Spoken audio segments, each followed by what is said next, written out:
Bonsoir à tous, bienvenue sur D8. Je suis ravie de vous retrouver pour une nouvelle édition de Voyage au bout de la nuit. Alors cette nuit, ce soir, c'est avec Alexandre Dumas que nous allons partir en voyage, puisqu'en effet, je vais avoir le plaisir de poursuivre la lecture de la Reine Margot. Nous sommes donc en pleine Saint-Barthélemy.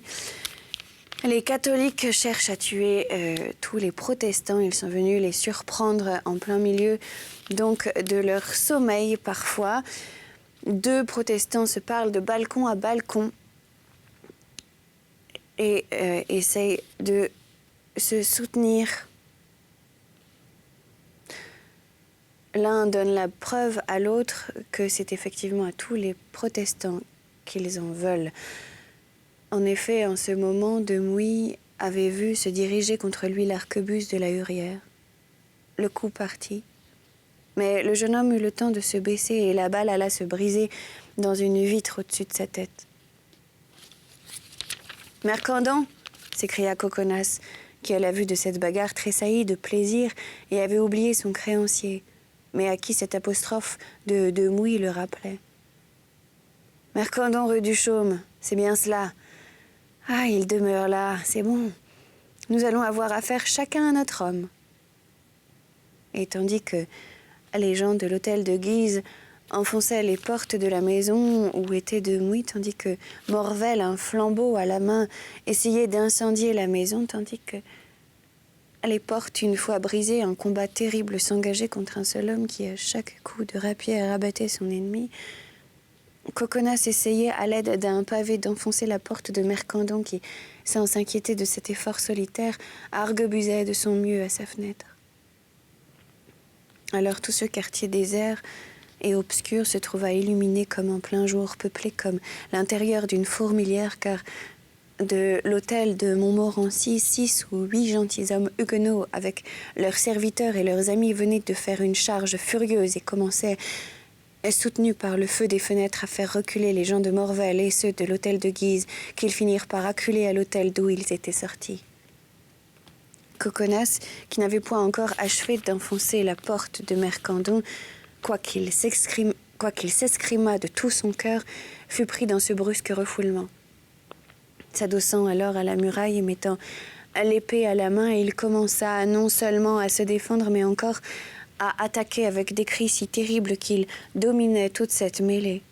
Il ferrailla ainsi de droite et de gauche, frappant amis et ennemis jusqu'à ce qu'un large vide se fût opéré autour de lui. À mesure que sa rapière trouait une poitrine et que le sang tiède éclaboussait ses mains et son visage, lui, l'œil dilaté, les narines ouvertes, les dents serrées, regagnait le terrain perdu et se rapprochait de la maison assiégée. Demouy, après un combat terrible livré dans l'escalier et le vestibule, avait fini par sortir en véritable héros de sa maison brûlante. Au milieu de toute cette lutte, il n'avait pas cessé de crier « À moi, Morvel! Morvel, où es-tu » l'insultant par les épithètes les plus injurieuses. Il apparut enfin dans la rue, soutenant d'un bras sa maîtresse à moitié nue et presque évanouie, et tenant un poignard entre ses dents. Son épée, flamboyante par le mouvement de rotation qu'il lui imprimait, traçait des cercles blancs ou rouges selon que la lune en argentait la lame ou qu'un flambeau en faisait reluire l'humidité sanglante. Morvel avait fui. La Hurière, repoussée par Demouy jusqu'à Coconas, qui ne le reconnaissait pas et le recevait à la pointe de son épée, demandait grâce des deux côtés. En ce moment, Mercandon l'aperçut, le reconnut à son écharpe blanche pour un massacreur. Le coup partit. La Hurière jeta un cri, étendit les bras, laissa échapper son arquebuse et, après avoir essayé de gagner la muraille pour se retenir à quelque chose, tomba la face contre terre. Demouy profita de cette circonstance, se jeta dans la rue de Paradis et disparut. La résistance des Huguenots avait été telle que les gens de l'hôtel de Guise, repoussés, étaient rentrés et avaient fermé les portes de l'hôtel dans la crainte d'être assiégés et pris chez eux. Coconas, ivre de sang et de bruit, arrivé à cette exaltation où, pour les gens du Midi surtout, le courage se change en folie, n'avait n'avait rien vu, rien entendu. Il remarqua seulement que ses oreilles tintaient moins fort, que ses mains et son visage se séchaient un peu, et, abaissant la pointe de son épée, il ne vit plus près de lui qu'un homme couché, la face noyée dans un ruisseau rouge, et autour de lui, que maisons qui brûlaient. Ce fut une bien courte trêve, car au moment où il allait s'approcher de cet homme qu'il croyait reconnaître pour la hurière, la porte de la maison qu'il avait vainement essayé de briser à coups de pavés s'ouvrit, et le vieux Mercandon, suivi de son fils et de ses deux neveux, fondit sur le pied monté, occupé à reprendre haleine. « Le voilà, le voilà !» s'écrièrent-ils tous d'une voix. Coconas se trouvait au milieu de la rue et craignant d'être entouré par ces 4 hommes qui l'attaquaient à la fois, il fit avec la vigueur d'un de ces chamois qu'il avait si souvent poursuivis dans les montagnes un bond en arrière et se trouva adossé à la muraille de l'hôtel de Guise. Une fois tranquillisé sur les surprises, il se remit en garde et redevint railleur. « Ah, père Mercandon, dit-il, vous ne me reconnaissez pas ?»« Oh, misérable !» s'écria le vieux Huguenot. « Je te reconnais bien, au contraire. Tu m'en veux, à moi, l'ami et le compagnon de ton père. Et son créancier, n'est-ce pas ? » ?»« Oui, son créancier, puisque c'est toi qui le dis. »« Eh bien, justement, répondit Coconas, je viens régler nos comptes. »« Saisissons-le, lions-le, dit le vieillard aux jeunes gens qui l'accompagnaient, et qui, à sa voix, s'élancèrent contre la muraille. « Un instant, dit en riant Coconas. Pour arrêter les gens, il vous faut une prise de corps, et vous avez négligé de la demander au prévôt. » Et à ces paroles, il engagea l'épée avec celui des jeunes gens qui se trouvaient le plus proche de lui, et au premier dégagement lui abattit le poignet avec sa rapière. Le malheureux se recula en hurlant. « Édain !» dit Coconas. Au même instant, la fenêtre sous laquelle Coconas avait cherché un abri s'ouvrit en grinçant. Coconas fit un soubresaut, craignant une attaque de ce côté, mais au lieu d'un ennemi, ce fut une femme qu'il aperçut. Au lieu de l'arme meurtrière qu'il s'apprêtait à combattre, ce fut un bouquet qui tomba à ses pieds. « Tiens, une femme, dit-il. Il salua la dame de son épée et se baissa pour ramasser le bouquet. « Prenez garde, brave catholique, prenez garde, s'écriait la dame. Coconas se releva, mais pas si rapidement que le poignard du second neveu ne fendit son manteau et n'entama l'autre épaule. La dame jeta un cri perçant. Coconas la remercia et rassura d'un même geste. S'élança sur le second neveu qui rompit, mais au second appel, son pied de derrière glissa dans le sang. Coconas s'élança sur lui avec la rapidité du chat tigre et lui traversa la poitrine de son épée.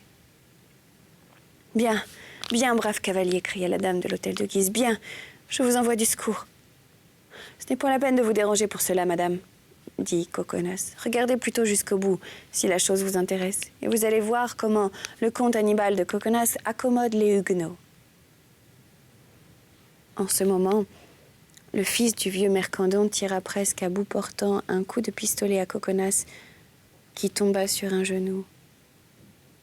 La dame de la fenêtre poussa un cri, mais Coconas se releva. Il ne s'était agenouillé que pour éviter la balle, qui alla trouer le mur à 2 pieds de la belle spectatrice. Presque en même temps, de la fenêtre du logis de Mercandon partit un cri de rage et une vieille femme qui, à sa croix et à son écharpe blanche, reconnut Coconas pour un catholique, lui lança un pot de fleurs qui l'atteignit au-dessus du genou.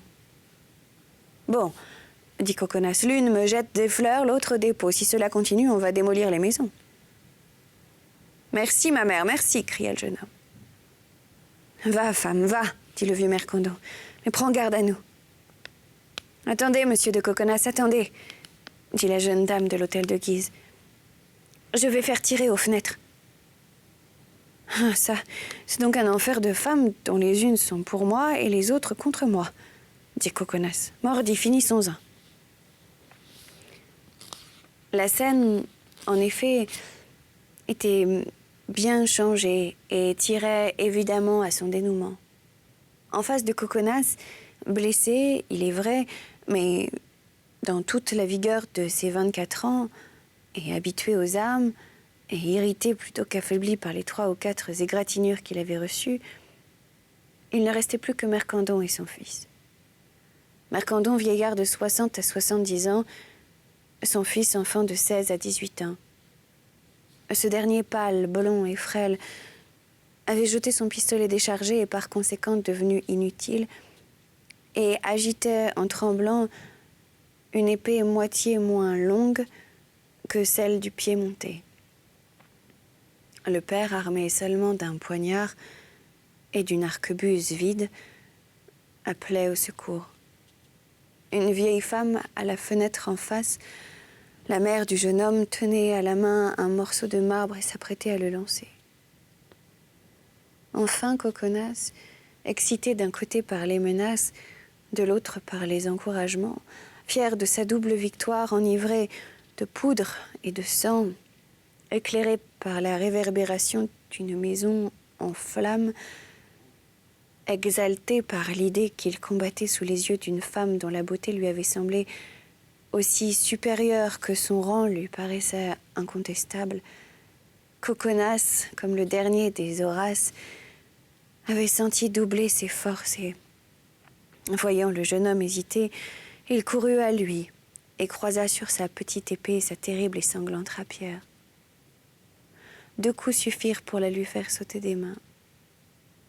Alors Mercandon chercha à repousser Coconas pour que les projectiles lancés par la fenêtre l'atteignissent plus sûrement.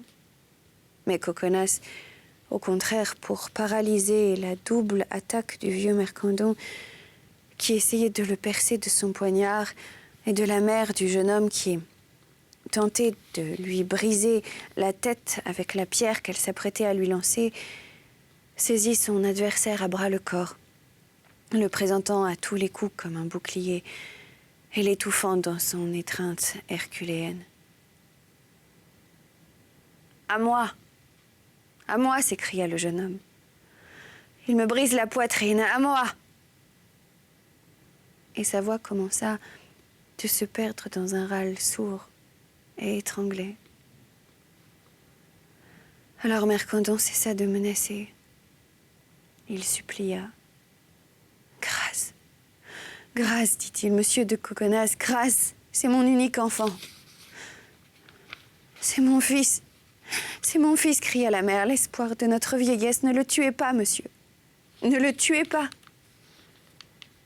Ah, vraiment, cria Coconas en éclatant de rire. Que je ne le tue pas. Et que voulait-il donc me faire avec son épée et son pistolet? Monsieur, continua Mercandon, en joignant les mains, j'ai chez moi l'obligation souscrite par votre père. Je vous la rendrai. J'ai 10 000 écus d'or.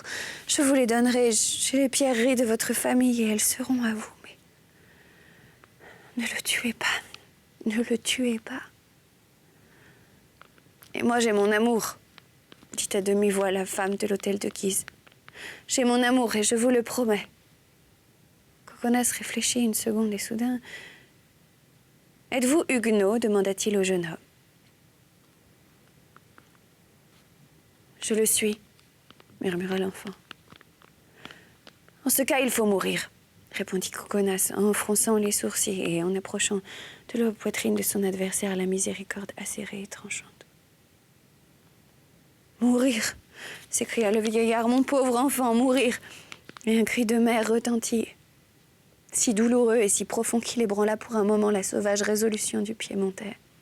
« Oh, madame la duchesse !» s'écria le père, se tournant vers la femme de l'hôtel de Guise. « Intercédez pour nous, et tous les matins et tous les soirs, votre nom sera dans nos prières. » « Alors qu'ils se convertissent, » dit la dame de l'hôtel de Guise. « Je suis protestant, » dit l'enfant. « Meurs donc, » dit Coconas, en levant sa dague. « Meurs donc, puisque tu ne veux pas de la vie que cette belle bouche t'offrait. » Mercandon et sa femme virent la lame terrible luire comme un éclair au-dessus de la tête de leur fils. « Mon fils, mon Olivier !» hurla la mère. « Abjure, Abjure! Abjure, cher enfant, cria Mercandon, se roulant aux pieds de Coconas. Ne nous laisse pas seuls sur la terre. Abjurez tous ensemble, cria Coconas. Pour un credo, 3 âmes et une vie. Je le veux bien, dit le jeune homme. Nous le voulons bien, crièrent Mercandon et sa femme. À genoux alors, fit Coconas, et que ton fils récite mot à mot la prière que je vais te dire. Le père obéit le premier. Je suis prêt, dit l'enfant. Et il s'agenouilla à son tour. Coconas commença alors à lui dicter en latin les paroles du credo. Mais soit hasard, soit calcul, le jeune Olivier s'était agenouillé près de l'endroit où avait volé son épée. À peine vit-il cette arme à la portée de sa main, que sans cesser de répéter les paroles de Coconas, il étendit le bras pour la saisir. Coconas aperçut le mouvement tout en faisant semblant de ne pas le voir, mais au moment où le jeune homme touchait du bout de ses doigts crispés la poignée de l'arme, il s'élança sur lui et le renversant. « Ah, traître !» dit-il. Et il lui plongea sa dague dans la gorge. Le jeune homme jeta un cri, se releva convulsivement sur un genou et retomba mort. « Ah, bourreau !» hurla Mercandon. « Tu nous égorges pour nous voler les sangs nobles à la rose que tu nous dois. » « Ma foi, non, dit Coconas. Et la preuve ?» En disant ces mots, Coconas jeta aux pieds du vieillard la bourse qu'avant son départ son père lui avait remise pour acquitter sa dette avec son créancier. « Et la preuve, continua-t-il, c'est que voilà votre argent. »« Et toi, voici ta mort, cria la mère à la fenêtre. »« Prenez garde, monsieur de Coconas, prenez garde, dit la dame de l'hôtel de Guise. » Mais avant que Coconas eût pu tourner la tête pour se rendre à ce dernier avis ou pour se soustraire à la première menace, une masse pesante fendit l'air en sifflant, s'abattit à plat sur le chapeau du piémontais, lui brisa son épée dans la main et le coucha sur le pavé, surpris, étourdi, assommé, sans qu'il eût pu entendre le double cri de joie et de détresse qui se répandit de droite et de gauche. Mercandon s'élança aussitôt le poignard à la main sur Coconas évanoui. Mais en ce moment, la porte de l'hôtel de Guise s'ouvrit et le vieillard, voyant luire les pertuisanes et les épées, s'enfuit, tandis que celle qu'il avait appelée Madame la Duchesse, belle d'une beauté terrible à la lueur de l'incendie, éblouissante de pierreries et de diamants, se penchait à moitié hors de la fenêtre pour crier au nouveau venu, le bras tendu vers Coconas. Là, en face de moi, un gentilhomme vêtu d'un pourpoint rouge. Celui-là, oui. Oui, celui-là. Voilà, c'est sur cette indication donc de la duchesse que nous allons nous arrêter. C'était la fin du chapitre 9 de la reine Margot d'Alexandre Dumas. Je suis ravie d'avoir passé ce moment avec vous. Je vous invite bien évidemment à nous retrouver sur les réseaux sociaux, #VBN. Et quant à moi, je vous dis à très bientôt sur notre chaîne pour de nouvelles aventures littéraires. Passez une excellente nuit si vous vous couchez et une très bonne journée si vous vous réveillez. Salut!